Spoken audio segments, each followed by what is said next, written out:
வணக்கம் நண்பர்களே. ஒரு பெரிய பிஸ்னஸ்மேன், ஓடியாக பணம்.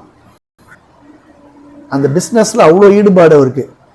ரொம்ப இன்வால்வ் பண்ணின்னு நல்லா டெவலப் பண்ணார். ஒரு 4-5 கம்பெனிகளை வச்சு ரன் பண்ண ஆரம்பித்தார்.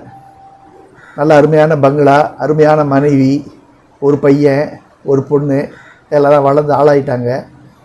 பிஸ்னஸ்னால் வாரத்தில் 5 நாள் 6 நாள் வெளிநாட்டுக்கு வெளியூருக்கு ஃப்ளைட்டில் போகிறது வர்றது, இதுதான் அவருடைய பெரும்பாலும் வேலை. எந்த ஊருக்கு போகிறாரோ அந்த ஊர்லேருந்து திரும்ப வரும்போது அந்தந்த ஊருக்கான என்ன புடவையோ நகையோ என்ன வேணுமோ மனைவிக்கு பிள்ளைகளுக்கு ட்ரெஸ்ஸு எல்லாமே வாங்கி கொடுப்பார். எல்லா வசதியும் பிள்ளைகளுக்கும் மனைவிக்கு செய்து கொடுத்தார். காரெலாம் வாங்கி கொடுத்தார். ஒரு நாள் காஷ்மீர்லேருந்து டெல்லி வந்துட்டு அவர் வரார் ஃப்ளைட்டில். பக்கத்து சீட்டில் ஒரு ஹஸ்பண்ட் ஒய்ஃபு பேசின்னு வராங்க. அவங்களுடைய குடும்ப வாழ்க்கையை பற்றி பேசின்னு வராங்க. அப்போ அதை கேட்காத மாதிரியும் காதில் ஸ்டீரியோ வச்சுன்ற மாதிரி ஓப்பனாக கேட்குறார். அதை அதில் ஸ்டீரியோ வச்சுட்டுருக்கார். பட் ஒன் சைடு ஓப்பன் பண்ணிவிட்டு அவங்க என்ன பேசுகிறாங்கன்றதை கவனிக்கிறார். அப்போ அவங்க பேசுகிறத பார்த்து ரொம்ப அதிர்ச்சியாக இருக்குது. ஒரு ஆனந்த அதிர்ச்சி. ஒரு குடும்பத்தில் இப்படி அந்யோன்யமாக ஹஸ்பண்ட் அண்ட் ஒய்ஃப் இருக்காங்களே, பிள்ளைகள், அவர்கள் தாத்தா பாட்டி உறவு முறைகளை பற்றிலாம் கவனிக்கிறார் அவர். அன்றைக்கி வராரு.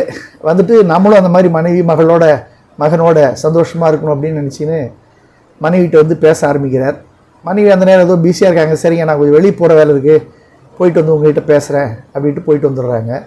வந்தவுடனே மறுபடியும் உட்காடுறாங்க. இருந்தாலும் ஒரு முழு ஈடுபாட்டோடு அந்த மனைவியோட இவரால் பேச முடியவில்லை. அன்றைக்கி 2-3 நாள் வீட்டில் இருந்துடுறார். வெளியே பிஸ்னஸுக்கு போகாமல் குடும்பத்தில் கவனிக்கிறார். எல்லாருமே பிஸியாக இருக்காங்க. காலையில் எழுந்து பார்த்தா பிள்ளைகள்லாம் காலேஜுக்கு போகிறது, இல்லை ஃப்ரெண்ட்ஸை பார்க்க போகிறது, அப்படி போகிறாங்க. ஈவினிங் பார்த்தா கொஞ்சம் லேட்டாக வந்தோடனே படிக்கிறது, அப்படி இருக்காங்க. ஹாய் சொல்கிறாங்க, ஹாய்ன்னு சொன்னால் ஹாய் சொல்கிறாங்க, இப்படி தான் இருக்காங்க. மனைவியும் வந்து ஒரு நெருக்கமாக வந்து எல்லாத்தையும் பேசுகிற மாதிரி இல்லை. அவர் ஒரு நிமிஷம் யோசித்து பார்க்குறாரு, என்ன இப்படி இருக்குது. ஒரு மறுநாள் வெளியூர் எங்கேயோ போகிறாரு, திரும்ப வராரு. அன்னைக்கு எப்படி நீ உட்காந்து பேசினோம் அப்படின்னு நினச்சிக்கின்னு பேச ஆரம்பித்தா மறுபடியும் இதே பிரச்சனை. அந்த அம்மா ஏதோ பிஸியாக இருக்காங்க. என்னடா இது நமக்கு வந்த சோதனை, 1000 இருந்தும் நோ பீஸ் ஆஃப் மைண்ட் அப்படின்ற மாதிரி அவருக்கு ஒரு விரக்தி ஏற்படுத்தி, இவ்வளோ சம்பாதிக்கிறோம், போகிறோம் வரோம், நமக்கு ஒரு நிம்மதி இல்லாமல் நம்மளை புரிஞ்சிக்க மாட்டாங்கன்னா அப்புறம் என்ன பண்ணுறது அப்படின்ட்டு. அப்போ ஒரு நண்பர் அன்னைக்கு தொலைபேசியில் ஃபோனில் பேசினார். அப்போ அவருக்கு ஒரு ஞாபகம் வருது, ஒரு சுவாமிஜி ஒருத்தர் எல்லா பிரச்சனைக்கும் இன்ஸ்டண்ட்டாக பதில் சொல்கிறாரு அப்படின்ட்டு.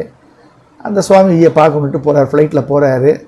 ஒரு வெள்ளித்தட்டில் பழம், பூ, என்னென்ன நாட்டிலேருந்து வந்த பழங்களோ எல்லாம் காஸ்ட்லி வச்சு, நான் ஜொல் ஏதோ கொஞ்சம் வச்சு, பணம்லாம் வச்சு அவர்கிட்ட ஆசீர்வாதம் வாங்குறதுக்காக போகிறார். அவரும் ஆசீர்வாதம் பண்ணார். பண்ணிவிட்டு என்ன பிரச்சனை உங்களுக்கு அப்படின்னு இந்த மாதிரி சொல்கிறார்.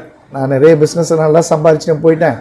மனைவி நல்ல அருமையான மனைவி தான், பிள்ளைகள்லாம் நல்லா வளர்ந்துட்டாங்க. இப்போ நான் மனைவி பிள்ளைகளோட கலந்து சந்தோஷமாக இருக்கும்னு நினைக்க போகும்போது பார்த்தா அவங்க பிஸியாக இருக்காங்க என்ன மாதிரி. அது எனக்கு மனைவி தான் வந்து என்னோட ஈடுபாடு இல்லை, அவங்க அதிகமாக பேசுகிறது இல்லை. எனக்கு என்னமோ அவங்க என்னை அவாய்ட் பண்ணுறாங்களோ என்னமோன்னு ஒரு சின்ன சந்தேகம் இருக்குது. பட் இப்போ நல்ல கேரக்டர், அதெல்லாம் ஒன்றும் பிரச்சனை இல்லை. நிம்மதி இல்லை சுவாமிகளே, நான் நிம்மதிக்கு என்ன பண்ணுறது அப்படின்னு கேட்குறார். சுவாமிஜி கண்ணை மூடின்னு ஒரு 2-3 நிமிஷம் கழித்து மனைவியை நேசி அப்படின்னு சொல்கிறார். இவருக்கு முதல்ல ஒரு காது கேட்கல, இருந்தாலும் என்ன சுவாமிஜி அப்படின்னு கேட்குறார். மனைவியை நேசி அப்படின்னு 2வது சொல்கிறார். உடனே இவருக்கு நம்ம மனைவியை பற்றி தான் நம்ம இவர்கிட்ட சொல்ல வரோம், ஆனால் இவர் மனைவியை நேசின்னு சொல்கிறாருன்னு புரியல. தயங்கினார். கண்ணை திறந்து பார்க்குறாரு சுவாமிஜி. மனைவியை நேசி அப்படின்னு சொல்கிறார். யார் மனைவி சுவாமி அப்படின்னு கேட்டாரா அவர்.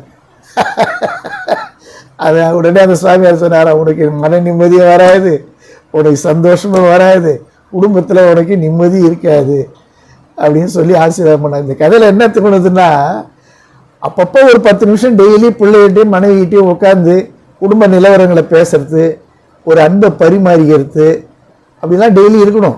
பிஸ்னஸ் இருக்கும், வியாபாரம் இருக்கும், எல்லாருமே உழைக்க வேண்டியதாக தான் இருக்குது. இந்த காலகட்டம் வேகமாக போயிட்டு இருக்கு காலம். அந்த காலத்தோடு நம்ம போட்டி போட வேண்டியதாக இருக்குது. ஆனால் ஒரு நாளைக்கு ஒரு 10-15 நிமிஷமாவது குடும்பத்தோட பாசமாக அன்பாக பேசணும் அப்படின்றது தான் இதை பற்றி உங்களுக்கு சொல்கிறேன். நன்றி, வணக்கம்.